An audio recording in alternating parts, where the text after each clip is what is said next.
Licking my boy. Licking hungry. Licking my boy. Người ẩm. You want this? Are you hungry? You want some steak? Let's go over there. Let's go. Không lý. Let's go. Sit. Sao chạy tới lóc cửa cho mẹ. Sit.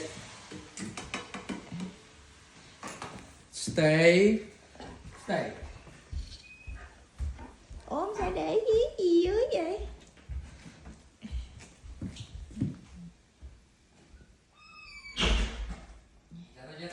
Yes.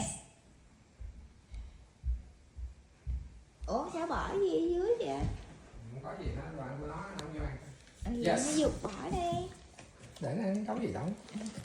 Mẹ không chết luôn á. Thiệt. Sẽ kiếm tiền chịu ăn steak ăn gà luôn.